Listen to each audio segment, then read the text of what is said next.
Captain Alex Morrison stood in the middle of the ship's main control room.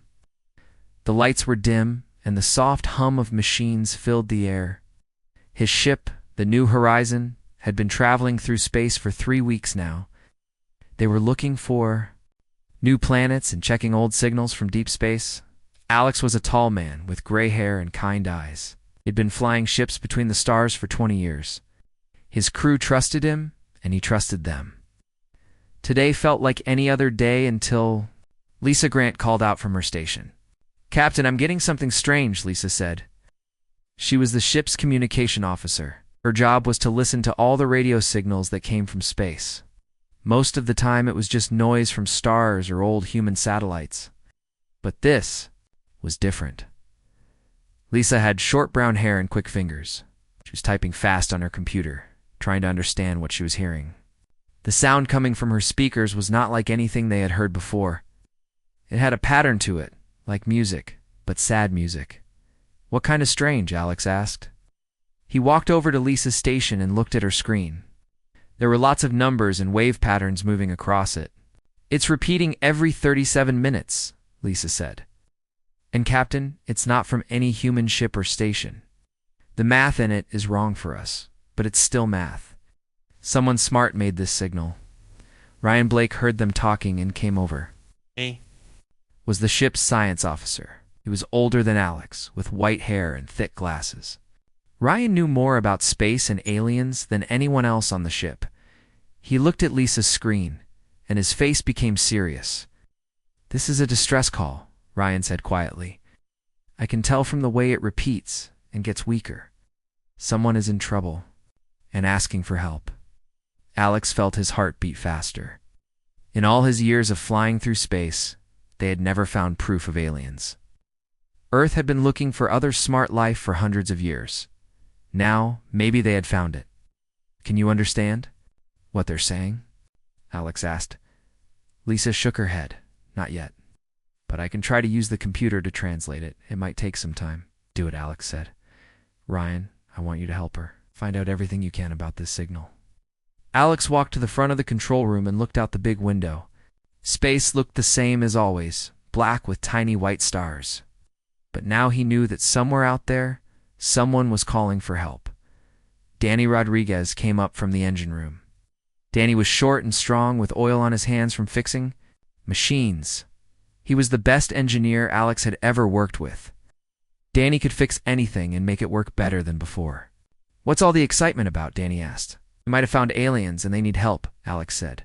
Danny's eyes got wide. "Real aliens? Not just rocks or old radio signals?" "Real aliens," Alex said, "and they're in trouble." Kate Sullivan joined them. Kate was the ship's doctor. She was smart and calm, even when things went wrong. Kate had saved many lives during their long trips through space. She always thought about how to keep people safe. "If we're going to meet aliens," Kate said, "we need to be careful. We don't know anything about them. It might be dangerous, or we might be dangerous to them." Alex nodded. Kate was right to worry, but something inside him said they had to help. Someone was calling for help across all of space. How could they ignore it? 2 hours later, Lisa called everyone back to her station. Her computer had been working hard to understand the alien signal. Lines of text were now showing on her screen, but the words looked strange. "I got some of it," Lisa said. "Look at this." The computer had translated parts of the message. It talked about a dying world and something called the Devourer that was coming to destroy everything. The aliens called themselves Zephrians, and they were asking anyone who could hear them to help save their people. Ryan read the translation out loud. His voice was shaking. "Our world dies. The Devourer comes. We are 4 billion souls of crystal and song. We have no weapons, no shields, no way to fight. We ask the stars for mercy. We ask for anyone to hear us and help us live." The control room became very quiet.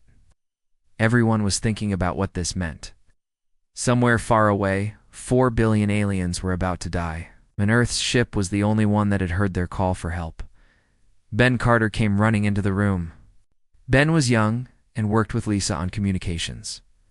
He had been checking their location and the direction of the alien signal. "Captain," Ben said, breathing hard, "I found where the signal is coming from. It's from a star system about 18 days away if we use maximum speed. Alex looked at his crew. They all knew what he was thinking.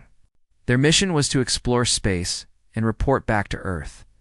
They were not supposed to get involved with alien problems. Earth's government had rules about this. Those rules were made before anyone knew there were aliens who needed help. Lisa said quietly, "The signal is getting weaker each time it repeats. I think their equipment is breaking down, or maybe their power is running out." "How long do you think they have?" Alex asked.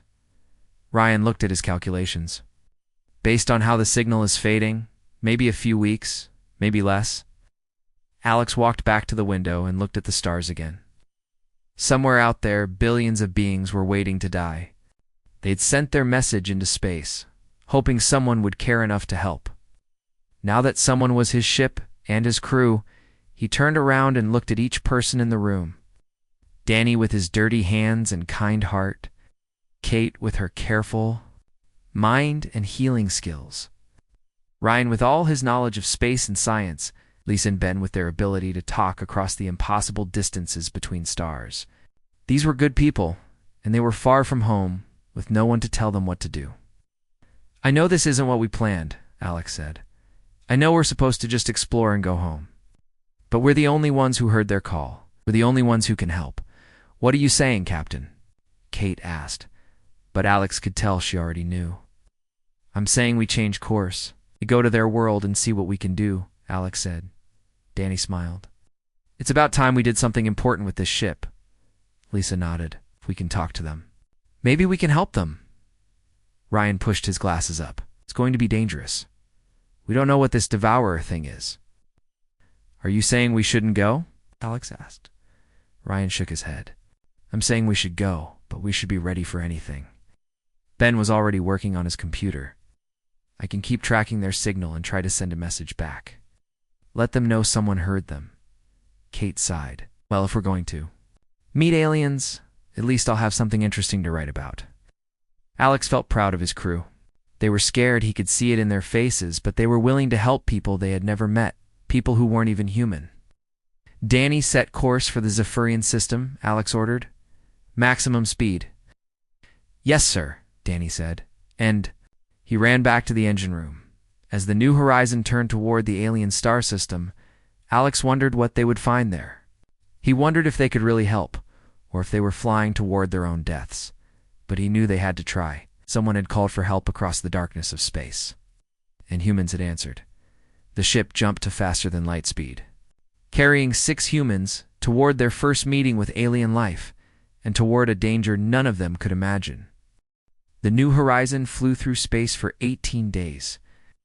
During that time, the crew worked hard to learn everything they could about the aliens and their problem. The signal from the Zephrians kept coming, but it was getting weaker every day. Sometimes, the message would cut out completely for hours. Ryan Blake spent most of his time studying something called the Devourer that the aliens were so afraid of. He used the ship's computers to look at old space maps and stories from other parts of the galaxy. What he found made him feel sick to his stomach. "Captain," Ryan said one morning, calling Alex to the science lab, "you need to see this." Alex walked into the lab and found Ryan staring at a big screen full of star charts. But something was wrong with the chart. There were empty spaces where stars should be. "What am I looking at?" Alex asked. "This is what the Devourer leaves behind," Ryan said, pointing to the empty spots. 12 star systems are just gone. Not destroyed, not blown up. Gone. Like they never existed. Alex felt cold. "How is that possible?" "I think it's some kind of natural space storm," Ryan said. "But not like anything we know about. It seems to be made of dark matter, the invisible stuff that holds galaxies together. When it passes through a star system, it doesn't just destroy the planets and stars. It erases them completely." Lisa Grant came running into the lab. "Captain, I'm getting a stronger signal. I think we're close to their system." All 3 of them hurried to the control room. Outside the windows, space looked different now. Instead of the black emptiness they were used to, there were colors. Blues and greens and purples swirling like paint and water. "Here," Danny Rodriguez said from his engineering station, dropping out of faster than light speed now. The ship shook as it slowed down. Then everyone became very quiet as they saw what was in front of them. The alien world was the most beautiful thing any of them had ever seen. It was like a giant jewel floating in space, covered in crystal cities that seemed to grow right out of the ground. The cities were tall and thin, reaching up toward the sky like frozen music.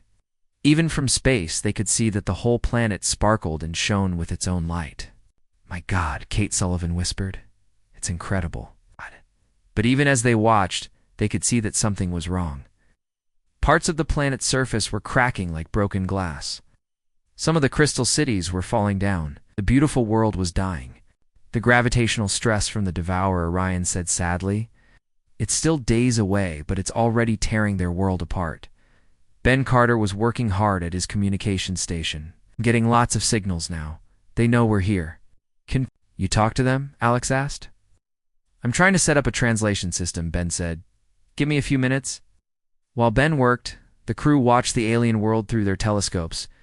They could see ships flying around the planet, but the ships looked nothing like human ships. They were made of the same crystal material as the cities, and they moved by singing.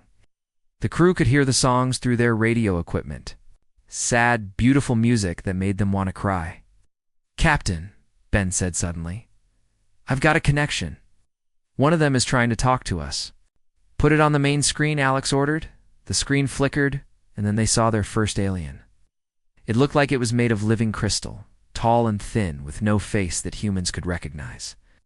Instead, colors moved through its body, like thoughts made visible. When it spoke, the words appeared as text on the screen, while beautiful tones filled the air. "I am called Resonance of a Distant Stars," the translation read. "Are you the beings who answered our call?" "Yes, we are humans from the planet Earth. We heard your message and came to help." The colors in the alien's body changed, becoming brighter. "You came? We did not think anyone would come. Most species run from the Devourer." "Or not most species," Alex said. "Tell us about your people. What do you need?" For the next hour, Resonance of Distant Stars explained about the Zephrians. They were an old race, much older than humans. They had lived in peace for 1,000,000 years, building their crystal cities and creating beautiful music that could be heard across space. They had never fought a war, never built weapons, never even argued among themselves.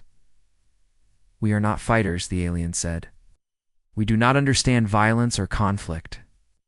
When the Devourer was first detected, we tried to ask it to go around our world. We sang to it, offered it gifts, tried to communicate. But it does not hear us.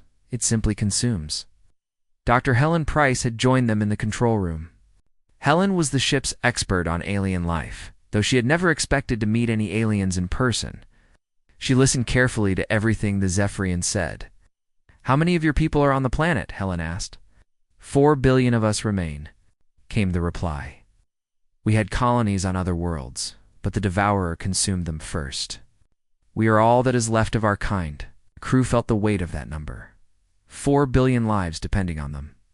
"We have been trying to evacuate," the alien continued, "but our ships were not built for emergency escape. They are too slow, and we do not have enough of them.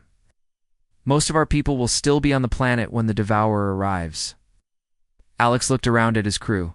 They were just 6 humans with 1 small ship. How could they save 4 billion aliens from something that erased entire star systems? "There's something else," Resonance of Distant Stars said, and the colors in its body became darker. "We have accessed the Galactic database. We know what kind of world you come from." The control room became very quiet. "Your planet is classified as a Class 12 death world," the alien continued.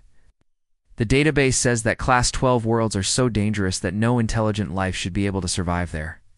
It says that any species that does survive such a world would be incredibly violent and dangerous."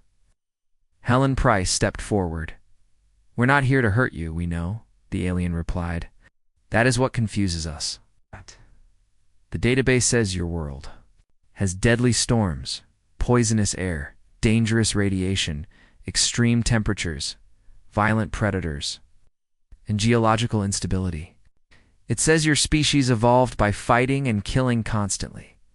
Yet you came here to help strangers." Alex realized that the aliens were afraid of them. Here were these peaceful crystal beings facing the end of their entire species, and they were worried that the humans might be dangerous. "It's true that our world is harsh," Alex said carefully. "And yes, we have had to fight to survive.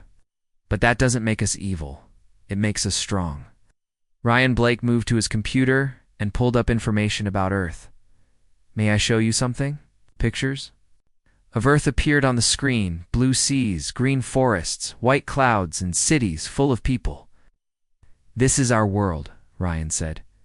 "Yes, it has storms and earthquakes and dangerous animals. But it also has incredible beauty." The danger taught us to work together, to help each other, to never give up even when things seem impossible. Kate Sullivan added, "We learned that life is precious because we almost lost it so many times. That's why we came here. We understand what it means to face extinction." The alien was quiet for a long time. Colors in its body swirled slowly, like it was thinking very hard. "You are not what we expected," it finally said. "Right. The database said Deathworlders would be monsters. But you seem ... kind." "We can be both," Alex said honestly. "We can be kind to our friends and terrible to our enemies. Right now, the Devourer is our enemy, and your people are our friends." "But how can you help us?"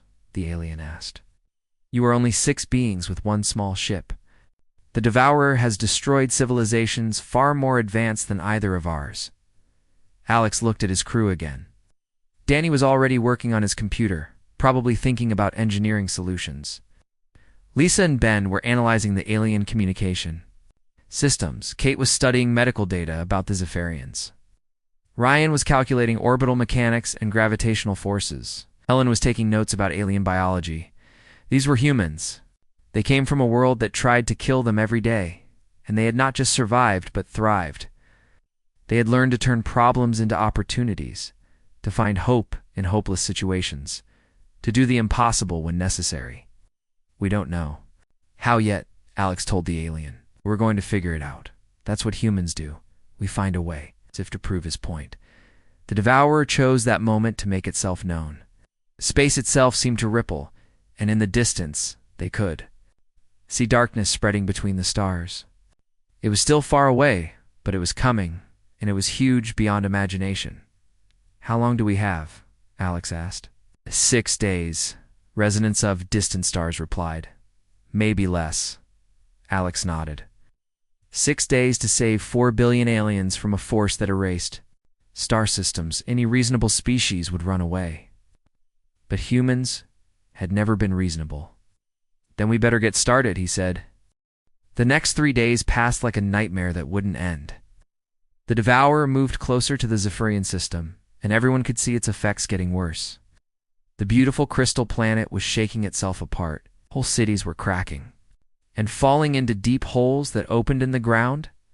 Captain Alex Morrison stood in the control room, watching the alien world die. Through the ship's telescopes, he could see crystal beings running through their breaking cities, trying to save their families and friends. Their ships flew back and forth, but they moved too slowly. There were too few ships and too many people to save. "Captain," Lisa Grant called from her station. "I'm getting reports from all over their planet. The ground is splitting open in hundreds of places. Their ocean is boiling. Some of their cities have already been swallowed by earthquakes." Ryan Blake was working at 3 computers at once, trying to understand the Devourer. "It's not just gravity," he said, wiping sweat from his face. "This thing is changing the basic laws of physics around it. Space and time are bending like rubber near it." Danny Rodriguez came up from the engineering section, his hands covered in oil and his face grim. "I've been working on the evacuation problem," he said. "Even if we could make their ships 10 times faster, we couldn't get even half their people off the planet in time." Alex felt helpless. He had promised to help, but what could 6 humans do against something that 8 star systems?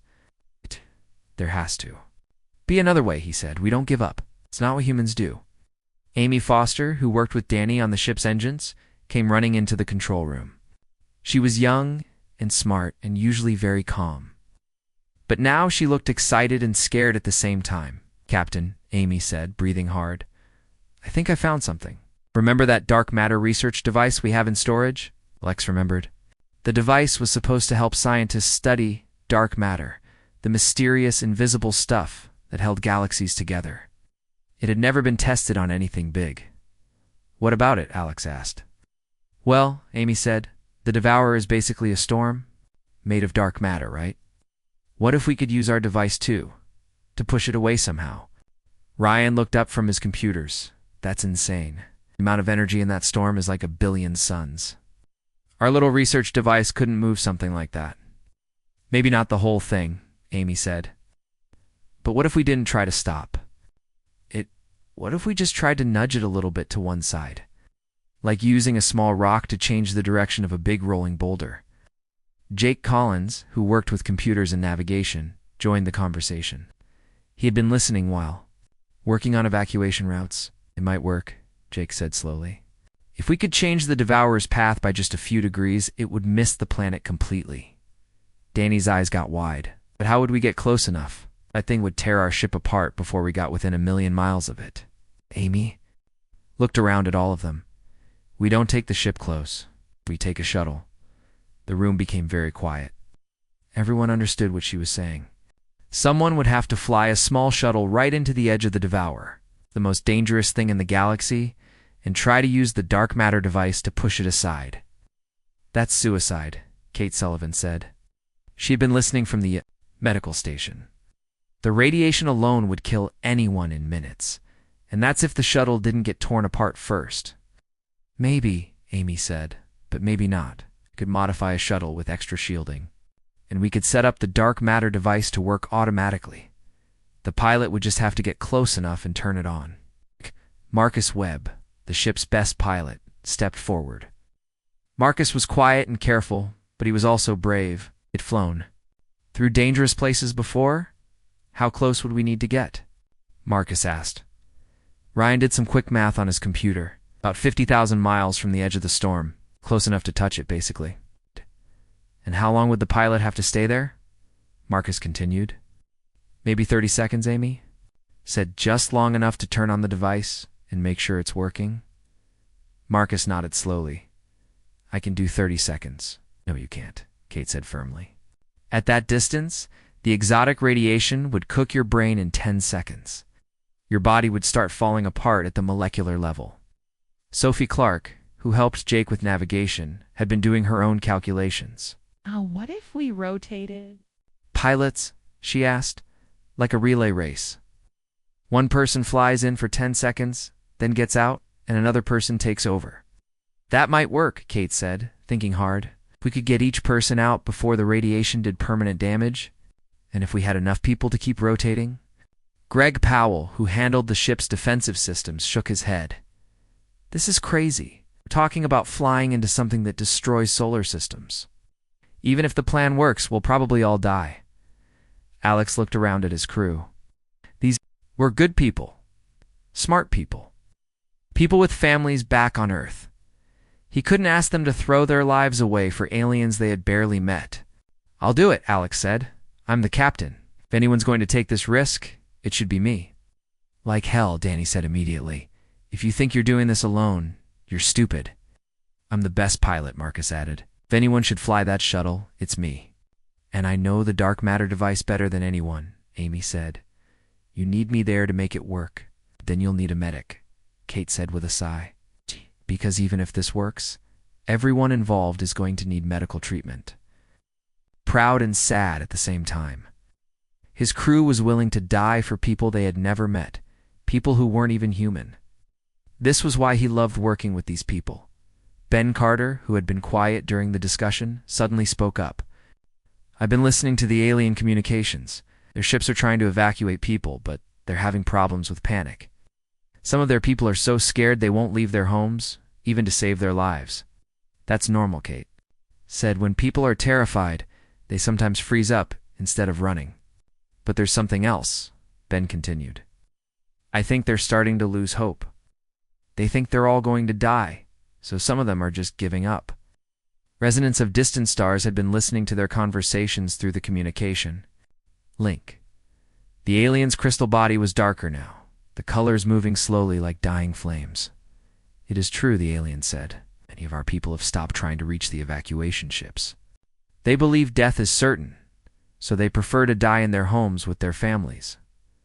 "What if we told them about our plan?" Lisa suggested.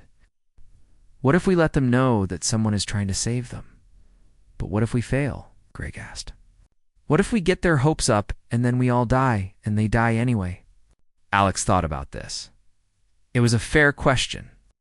Their plan was desperate and dangerous. It probably wouldn't work. Any reasonable person would say they were being foolish, but humans had never been reasonable. "We tell them," Alex decided. "People deserve to know that someone is fighting for them, even if the fight might be hopeless." Resonance of Distant Stars was quiet for a moment. Then the colors in its body began to brighten. "You would risk your lives for us, even though you barely know us," the alien said. "Why?" Alex thought about how to explain it. "Oh, how do you tell someone from a peaceful world about the human need to fight against impossible odds? Do you explain that sometimes the right thing to do is also the crazy thing to do? Because it's what we do," Alex said finally. "Humans don't run from disasters. We run toward them. We don't accept that problems can't be solved. Keep trying until we find a way or die trying." "Your species is very strange," the alien said. "Yes, we are," Alex agreed. "Now let's get to work. We have a star system to save." The next few hours were the busiest of their lives. Danny and Amy worked on modifying a shuttle, adding extra shielding, and installing the dark matter device. Jake and Sophie calculated the exact approach, path, and timing. Marcus and Greg planned the rotation of pilots. Kate prepared medical supplies for radiation exposure.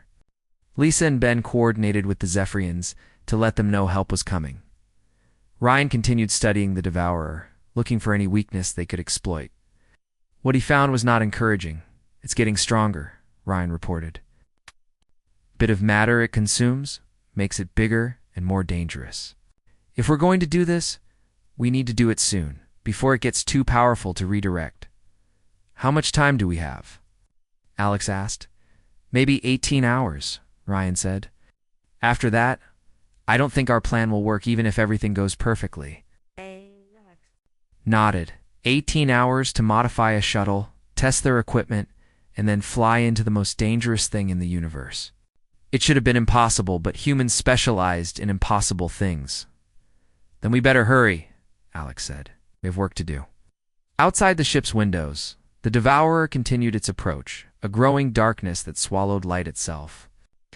But inside the New Horizon, 6 humans worked furiously to build a miracle out of spare parts and determination. They were about to discover that sometimes the most insane plans were the only ones that worked. The shuttle Defiant sat in the New Horizons cargo bay, looking nothing like it had 18 hours ago. Danny Rodriguez and Amy Foster had worked through the night, covering it with extra metal plates and installing strange new equipment. The dark matter device was now connected to the shuttle's main power system. Humming quietly with dangerous energy, Captain Alex Morrison stood looking at the modified shuttle, feeling scared and proud at the same time. His crew had done the impossible, had taken a simple transport shuttle and turned it into something that might actually survive getting close to the Devourer, might being the important word. "Final systems check," Danny called out. He was covered in grease and looked like he hadn't slept in days. "Power systems are working. Extra shielding is in place. The dark matter device is ready to activate." Kate Sullivan finished loading medical supplies into the shuttle. She had prepared everything she could think of for treating radiation poisoning, but she knew it probably wouldn't be enough. The kind of radiation near the Devourer was unlike anything humans had ever dealt with before. "I've got emergency medical kits for everyone," Kate said. "Painkillers, radiation medicine, and stimulants to keep you conscious if your nervous system starts shutting down." Marcus Webb was doing his pilot checks, making sure all the controls worked properly. His hands were steady, but Alex could see the worry in his eyes. Marcus had flown through asteroid fields and solar storms, but nothing like this. "Flight controls are good," Marcus reported. "The shuttle handles differently with all the extra weight, but I can manage it." and Sophie Clark had spent hours calculating the exact path they needed to take. They had to approach the Devourer at just the right angle and speed, or the plan would fail. Navigation is set, Jake said. I've programmed 3 different approach routes in case we need to adjust quickly. Greg Powell was checking the communication. Equipment. If something went wrong, they needed to be able to talk to each other and to the New Horizon. Communications are working, Greg said. Though I don't know how long they'll last once we get close to that thing. Alex looked around at his crew. They were all volunteers. Every single person had asked to be part of the mission, even though they knew it was probably suicide. This was what humans did when people needed help. Didn't calculate the odds, or worry about their own safety. They just acted. The rotation schedule is simple, Alex explained one more time. Marcus flies us in and stays for 10 seconds. Then Amy takes over while Marcus recovers. Then Jake, then Greg, then Kate. I'll be working the dark matter device the whole time. What about me? Sophie asked. You stay on the New Horizon, Alex said. Someone needs to coordinate with the ship and make sure we can find our way back. Sophie didn't look happy, but she nodded. Everyone had a job to do. Ben Carter's voice came over the communication system from the main ship. Captain, I'm getting reports from the planet. The Zephrians know about our plan now. They're calling us heroes and madmen at the same time. Alex almost smiled. The aliens were probably right on both counts. Any word from Resonance Sov Distant Stars? Alex asked. Yes, sir, Ben replied. It wants to come with you. Alex was surprised. What? The alien says that if humans are willing to die for Zephyros, then at least one Zephrian should be there to witness their sacrifice. The cargo bay became quiet. Alex thought about this. Having an alien on the shuttle would make things more dangerous and complicated. Maybe it was the right thing to do. Can it survive the radiation? Alex asked Kate. Kate checked her notes about Zephrian biology. Actually, yes. Crystal-based life forms are much more resistant to radiation than we are. It might actually survive the trip better than any of us. Then it can come, Alex decided. We'll need someone to tell the story if we don't make it back. 10 minutes later, Resonance of Distant Stars joined them in the cargo bay. The alien looked different up close. Its crystal body was beautiful, like a living sculpture made of colored glass. But Alex could see that it was scared. The colors moving through its body were dark and quick, like nervous thoughts. Thank you for letting me come, the alien said through the translation device. I do not understand courage like yours, but I want to try to learn. Courage is just being scared and doing the right thing anyway. Alex told it. The alien's colors shifted, becoming brighter. Then perhaps I am being courageous too. Ryan Blake's voice came over the communication system from the ship's science lab. Captain, the Devourer has reached the outer edge of the system. We need to go now, or it will be too strong to redirect. Alex looked at his team one more time. Everyone ready? They all nodded, even though Alex could see the fear in their faces. But that was okay. Fear meant they understood how dangerous this was. Fear would keep them sharp and focused. Then let's go save a planet, Alex said. The Defiant launched from the New Horizon and began its approach toward the Devourer. At first, the flight seemed normal. Space looked the same as always, black with distant stars. But as they got closer to the storm, everything began to change. The first sign was the stars themselves. They started to look wrong, stretched and twisted like someone was pulling on them. Then the shuttle began to shake, even though there was nothing around them to cause turbulence. Space itself is bending, Jake said, checking his instruments. Reality is getting unstable. Marcus was fighting with the controls as the shuttle bounced and rolled through waves of distorted space-time. It's like flying through invisible mountains, he said through gritted teeth. Amy was monitoring the dark matter device. The equipment is going crazy. All the readings are off the charts. No. Then they saw the Devourer itself. It was not what any of them had expected. It wasn't a solid thing like a planet or a ship. It was a hole in reality, a place where the normal rules of the universe simply stopped working. Round the edges of the hole, space writhed and twisted like a living thing in pain. Its stars that got too close were stretched into long lines of light. Before disappearing completely, My God, Kate whispered. How do we fight something like that? We don't fight it, Alex said, working with the dark matter device. We just try to nudge it a little. The shuttle shook harder as they got closer. Warning lights began flashing on all the control panels. The communication system, filled with static and strange voices speaking in languages that didn't exist. Approaching optimal distance, Marcus announced. His voice was strained from fighting the controls. 10 seconds to contact point. Ilix activated. The dark matter device. It hummed with power, creating its own field of twisted space around the shuttle. For a moment, Alex thought it might actually work. Then everything went wrong at once. The shuttle suddenly rolled upside down as a wave of gravitational force hit them. Marcus screamed as exotic radiation began cooking his nervous system. The lights went out, and the air itself seemed to catch fire. Marcus is down, Kate yelled, pulling the unconscious pilot away from the controls. Amy threw herself into the pilot's seat, her hands shaking as she tried to stabilize the shuttle. Outside the windows, reality had become a nightmare of twisted light and impossible. Colors! I can't hold it, Amy shouted. The controls aren't responding. Alex ignored everything except the dark matter device. Numbers and symbols flashed across its screen, most of them showing readings that should have been impossible.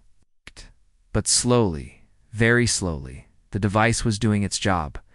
He could see the Devourer's path beginning to change, just a tiny bit. Working, he yelled over the noise of the dying shuttle. Just a few more seconds. But Amy was already collapsing, blood streaming from her eyes as the radiation overwhelmed her human nervous system. Jake Collins stumbled forward to take the controls, but he was shaking so badly he could barely hold on to them. The shuttle spun wildly as Jake tried to keep them in position. Greg Powell crawled across the floor to help, but he was vomiting from radiation sickness. Kate was unconscious now, her body unable to handle the exotic forces tearing through the shuttle. Only Alex and Resonance of Distant Stars were still fully conscious. The alien's crystal body was glowing brighter than ever, the colors moving. Through it like lightning. Device needs 30 more seconds, Alex gasped, his vision starting to blur. I understand, the alien said. Suddenly, Resonance of Distant Stars began to sing. It was the most beautiful sound Alex had ever heard. The alien's song seemed to hold the shuttle together when everything else was falling apart. The twisted reality around them became calmer. More stable, Alex's pain lessened, and his vision cleared. What are you doing? Alex asked. What my people do best, the alien replied. I sing harmony into chaos. I cannot pilot your shuttle, but I can give you the strength to finish your work. With the alien's song protecting them, Alex completed the calibration of the dark matter device. The readings stabilized, showing that the Devourer's path was shifting away from the Zephrian homeworld. It's done, Alex said, his voice barely a whisper. We did it. The shuttle limped away from the Devourer, its hull more energy than matter, held together by luck and determination. One by one, the crew began to wake up, groaning from pain but alive. Behind them, the cosmic storm continued on its new path, missing the crystal planet by millions of miles. The shuttle Defiant barely made it back to the new horizon. Half of its systems had stopped working, and the hull looked like it had been chewed up by a giant monster. Danny Rodriguez and his engineering team had to use magnetic clamps to pull it into the cargo bay because the shuttle's own engines had died. Captain. Alex Morrison was unconscious when they pulled him out of the pilot's seat. His hair had turned completely white from the radiation exposure, and his hands were shaking even while he slept. Kate Sullivan was in even worse condition. Her nervous system had been badly damaged by the exotic energy, and she couldn't speak. Properly, for the first 2 days, Marcus Webb had burns across his face from where the shuttle's controls had overloaded. Amy Foster couldn't stop her hands from trembling, and Jake Collins kept forgetting simple words. Greg Powell seemed okay at first, but then he started having headaches so bad they made him scream. Only Resonance of Distant Stars seemed unharmed. The alien's crystal body actually looked brighter than before, as if the dangerous energy had somehow made it stronger instead of weaker. Your people are very tough, the alien told Ben Carter while the humans were recovering in the medical bay. Most species would have died from what they experienced. But they are healing. Ben was working at his communication station, monitoring news from across the galaxy. What he was hearing amazed him. Captain Morrison needs to hear this when he wakes up, Ben said to Sophie Clark. Word about what we did is spreading everywhere. It took 3 days for Alex to recover enough to walk around the ship. His hand still shook, and his vision was blurry, but he was alive. More importantly, when he looked out the ship's windows, he could see the Zephrian homeworld still shining in space like a beautiful jewel. The planet was healing itself. The cracks in the ground were slowly closing up. The crystal cities that had fallen down were growing back, reaching toward the sky once again. Ships moved around the planet in organized patterns now, instead of flying around in panic. We did it, Alex said quietly. We actually did it. Ryan Blake joined him at the window. Ryan's hair had also turned white, and he moved like an old man. Even though he was only 50, but he was smiling. The Devourer missed the system completely, Ryan reported. It's heading toward empty space now. It won't hit another star system for at least 1,000 years. Lisa Grant came over with her communication equipment. She had been working with Ben to monitor all the radio signals coming from across the galaxy. Captain, you need to hear what people are saying about us, Lisa said. She turned on her speakers. In the control room, filled with voices speaking in dozens of different alien languages. Ben had set up translation programs for most of them. The words that came through made Alex feel proud and worried at the same time. The Deathworlders saved Zephyros. One voice was saying, They flew directly into the Devourer and turned it away. Impossible, another voice replied. No species. Is that crazy? The reports must be wrong. I have confirmed data from 17 different sources, a third voice added. The humans from Terra really did redirect the Devourer. They used some kind of dark matter manipulation technology. But why would they risk their lives for strangers? The second voice asked. What did they gain from it? Nothing, the first voice said. They gained nothing. They helped because they were asked to help. Alex turned off the speakers. So the whole galaxy knows about us now. It gets better, Ben said, grinning despite his obvious exhaustion. Or worse, depending on how you look at it. Ben showed Alex a list of radio messages that had been sent to Earth. There were hundreds of them. From species all across the galaxy. Most of them were asking the same thing. Could humans help with their problems too? There's a species called the Vortons, whose sun is dying, Ben explained. They want to know if we can fix it. The Crystalline Collective is being attacked by space pirates and wants us to scare them away. The Peaceful Alliance of 12 Worlds wants to hire us as, what's the word? ... bodyguards? Alex sat down heavily in his captain's chair. We're just one ship with 6 people. 6 people who redirected a cosmic force that destroys star systems, Ryan pointed out. From their perspective, we might as well be gods. Sophie Clark had been quiet during this conversation, but now she spoke up. There's something else, Captain. Earth Command has been trying to contact us for 2 days. Alex felt his stomach drop. Earth Command was the government organization that controlled all human space missions. They were probably very unhappy that the New Horizon had ignored its orders and gotten involved with alien problems. Put them through, Alex said. The main screen flickered, and Admiral Patricia Hayes appeared. Alex had met the Admiral once before. She was a tough woman who had spent 30 years in space, but she looked shocked now. Captain Morrison, the Admiral said. Do you have any idea what you've done? We saved 4 billion innocent lives, ma'am. Alex replied. You've changed everything, the Admiral said. Every alien species in the galaxy now knows that humans exist. And they all think we're some kind of super warriors who can solve any problem. Alex winced. That was probably true. Earth is getting thousands of requests for help every day. The Admiral continued. Some aliens want us to solve their wars. Others want us to fix their planets. Few want us to come live with them and protect them from dangers. What does Earth Command want us to do? Alex asked. The Admiral was quiet for a moment. Honestly, Captain, we don't know. This situation is completely new. No human has ever made contact with aliens before, and now you've saved an entire species.